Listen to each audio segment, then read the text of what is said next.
परमेश्वरका दैनिक वचनहरू।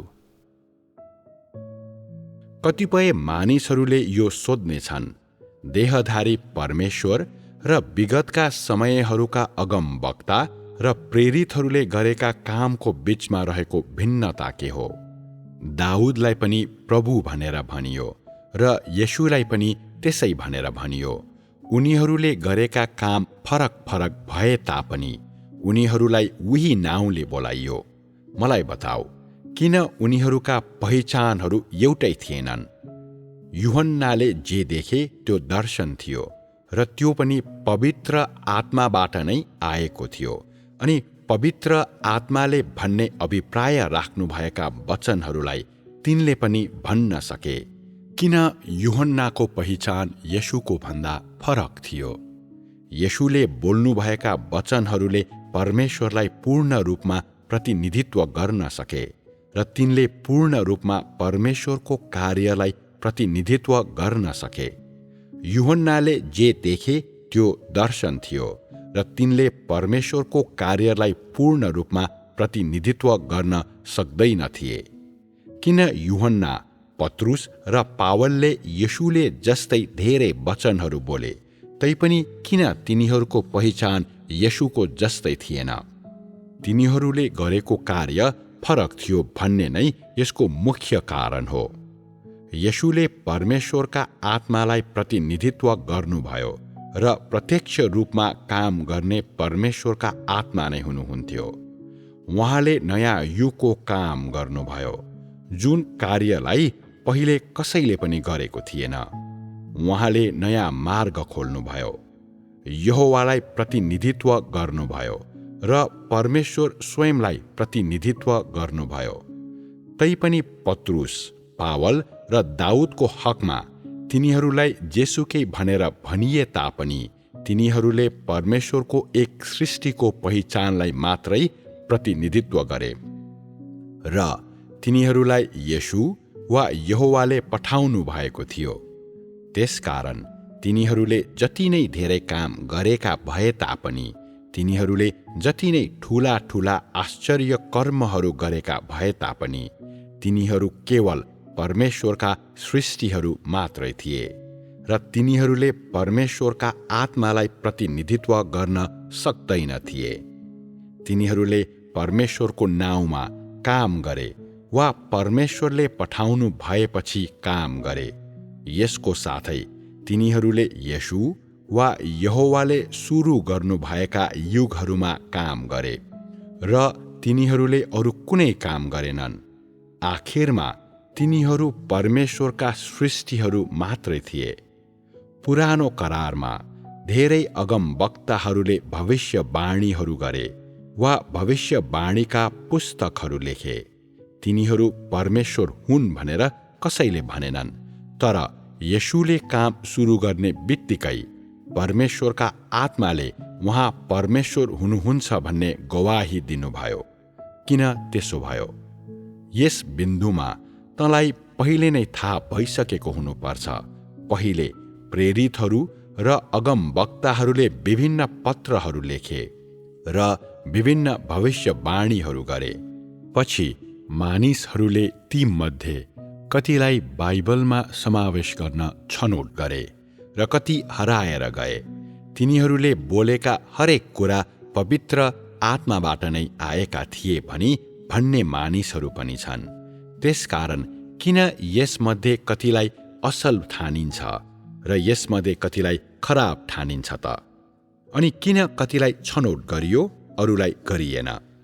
यदि ती वास्तवमै पवित्र आत्माले बोल्नुभएका वचनहरू नै थिए भने मानिसहरूले ती छनौट गरिरहनु पर्ने आवश्यकता हुने थियो र? किन येशूले बोल्नुभएका वचनहरू र उहाँले गर्नुभएको कामका विवरणहरू सुसमाचारका 4वटा पुस्तकहरूमा फरक फरक छन्? के यो ती विवरण लेख्नेहरूको गल्ती होइन र? कतिपय मानिसहरूले सोध्नेछन्, पावल र नयाँ करारका अन्य लेखकहरूले लेखेका पत्रहरू र तिनीहरूले गरेको काम आंशिक रूपमा मानिसको इच्छाबाट पैदा भएको हुनाले र मानिसका धारणाहरू मिश्रित भएका हुनाले के तपाईँ ले आज बोल्नुहुने वचनहरूमा मानव अशुद्धता हुँदैन र? के तिनीहरूमा वास्तवमै मानिसको कुनै धारणा समावेश हुँदैन र? परमेश्वरले गर्नुभएको यो चरणको कार्य पावल र धेरै प्रेरितहरू अनि अगमवक्ताहरूले गरेको कामभन्दा पूर्ण रूपमा फरक छ। पहिचानमा मात्रै भिन्नता छैन, तर मुख्यतः गरिने कार्यमा पनि भिन्नता छ। पावललाई प्रहार गरेर तिनी प्रभुको अघि लडेपछि तिनलाई पवित्र आत्माले नै काम गर्न अगुवाई गर्नुभयो अनि तिनी पठाइएका एक व्यक्ति बने। त्यसकारण तिनले मण्डलीहरूलाई पत्रहरू लेखे अनि यी पत्रहरू सबै येशूका शिक्षाहरू अनुरूप नै थिए। पावललाई प्रभुले प्रभु येशूको नाममा काम गर्न पठाउनु भएको थियो, तर जब परमेश्वर स्वयं आउनुभयो उहाँले कुनै पनि नाममा काम गर्नु भएन र उहाँले आफ्नो काममा परमेश्वरका आत्मालाई बाहेक कसैलाई प्रतिनिधित्व गर्नु भएन। परमेश्वर आफ्नो काम प्रत्यक्ष रूपमा गर्न आउनुभयो। उहाँलाई मानिसले सिद्ध तुल्याएको थिएन र उहाँको कार्य कुनै पनि मानिसका शिक्षाहरू अनुसार गरिएन। कामको यो चरणमा परमेश्वरले आफ्ना व्यक्तिगत अनुभवहरूका बारेमा कुरा गरेर अगुवाई गर्नुहुन्न, तर उहाँसँग जे छ त्यसको आधारमा उहाँले आफ्नो काम प्रत्यक्ष रूपमा गर्नुहुन्छ।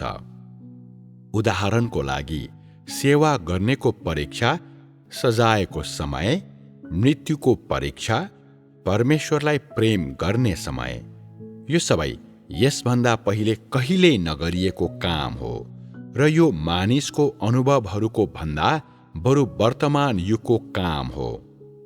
मैले बोलेका वचनहरूमा कुन कुन चाहिँ मानिसका अनुभवहरू हुन्? के ती सबै प्रत्यक्ष रूपमा आत्माबाट नै आउँदैनन् र के ती आत्माले नै जारी गर्नुभएको होइन र? तिमीहरूको क्षमता कमजोर भएकोले मात्रै तिमीहरू सत्यतालाई देख्न सक्दैनौ।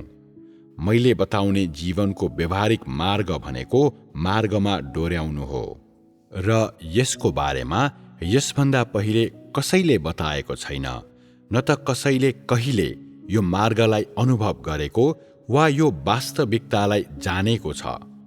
मैले यी वचनहरू उच्चारण गर्नुभन्दा पहिले कसैले पनि ती बोलेका छैनन्। त्यस्ता अनुभवहरूका बारेमा कसैले पनि कहिले कुरा गरेका छैनन्, न त तिनीहरूले त्यस्ता विवरणहरूका बारेमा नै बोलेका छन्। यसको साथै यस्ता कुराहरूलाई प्रकट गर्नको लागि कसैले यस्ता स्थितिहरूलाई कहिले औँलाएका छैनन्। मैले आज डोर्याउने मार्गलाई कसैले कहिले पनि डोर्याएको छैन र यदि यसलाई मानिसले डोर्याएको थियो भने यो नयाँ मार्ग हुने थिएन। उदाहरणको लागि पावल र पत्रुसलाई लिऊँ। येशूले मार्गको अगुवाई गर्नुभन्दा पहिले तिनीहरूसँग तिनीहरूका आफ्नै अनुभवहरू थिएनन्। येशूले मार्गको अगुवाई गर्नु भएपछि मात्रै येशूले बोल्नुभएका वचनहरूलाई अनि उहाँले अगुवाई गर्नुभएको मार्गलाई तिनीहरूले अनुभव गरे। यसद्वारा तिनीहरूले धेरै अनुभवहरू प्राप्त गरे र तिनीहरूले पत्रहरू लेखे। त्यसकारण मानिसका अनुभवहरू परमेश्वरका काम जस्तै उही हुँदैनन् र परमेश्वरको काम अनि मानिसका धारणा र अनुभवहरूले व्याख्या गरेको ज्ञान एउटै होइनन्। मैले बारम्बार भनेको छु, आज मैले नयाँ मार्गको अगुवाई गरिरहेको छु र मैले नयाँ काम गरिरहेको छु अनि मेरो काम र बाणीहरू यूहन्ना र अरू सबै अगमवक्ताहरूका भन्दा फरक छन्। म कहिल्यै पनि सुरुमा अनुभवहरू प्राप्त गर्ने अनि तिनको बारेमा तिमीहरूलाई बताउने गर्दिन। कुरा त्यस्तो होइन। यदि यस्तो हो भने के त्यसले तिमीहरूलाई धेरै पहिले नै विलम्बित गरेको हुने थिएन र? विगतमा धेरैले बताउने ज्ञानलाई पनि उचालिन्थ्यो, तर तथाकथित आत्मिक व्यक्तित्वहरूका आधारमा मात्रै तिनीहरूका सबै वचन बोलिएका हुन्थे। तिनीहरूले मार्गको अगुवाई गरेनन्, तर तिनीहरूका अनुभवहरूबाट तिनीहरूले जे देखेका थिए त्यसबाट र तिनीहरूका ज्ञानबाट आएका थिए। कतिपय तिनीहरूका धारणाबाट आएका थिए र कति तिनीहरूले भोगेका अनुभवहरूद्वारा रचना गरिए। आज मेरो कार्यको प्रकृति तिनीहरूको भन्दा पूर्ण रूपमा फरक छ। मैले अरूद्वारा अगुवाई गरिने कार्यको अनुभव गरेको छैन, न त अरूद्वारा सिद्ध पारिने कार्यलाई नै मैले स्वीकार गरेको छु।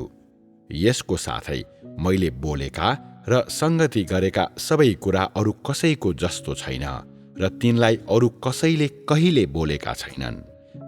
आज तिमीहरू जो भए पनि तिमीहरूको काम मैले बोल्ने वचनहरूका आधारमा गरिन्छ।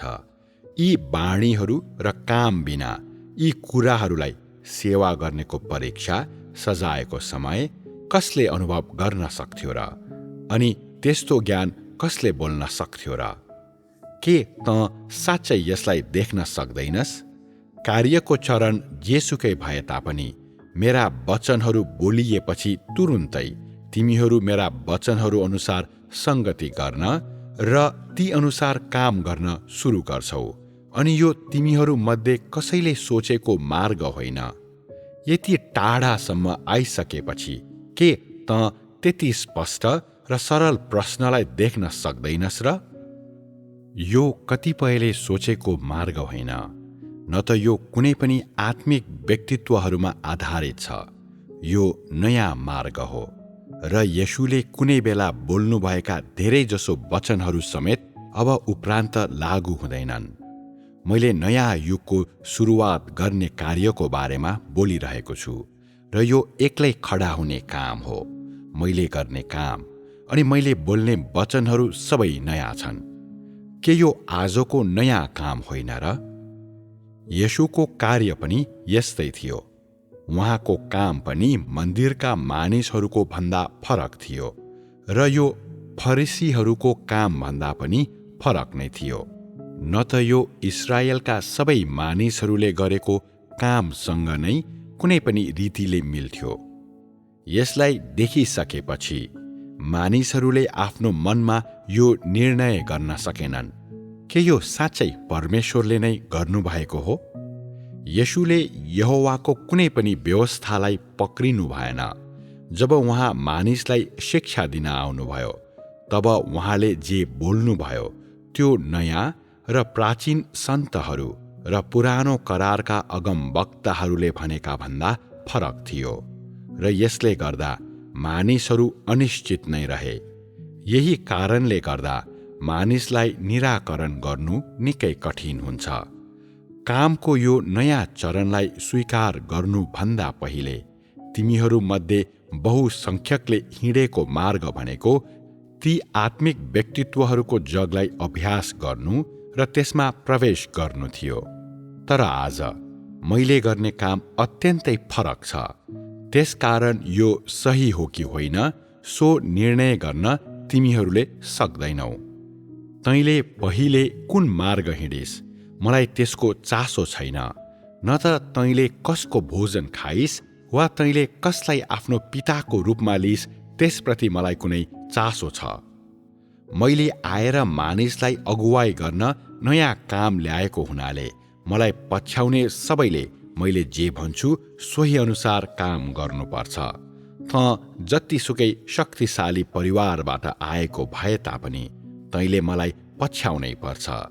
तैँले तेरा पहिलेका अभ्यासहरू अनुसार व्यवहार गर्नु हुँदैन। तेरो अभिभावक पिता तल झर्नै पर्छ र तेरो अधिकारमा पर्ने भागको खोजी गर्नको लागि त आफ्नो परमेश्वर सामु आउनुपर्छ। तेरो पूर्णता मेरै हातमा छ र तैँले तेरो संरक्षक पितालाई अति धेरै अन्धविश्वास अर्पण गर्नु हुँदैन। उसले तँलाई पूर्ण रूपमा नियन्त्रण गर्न सक्दैन।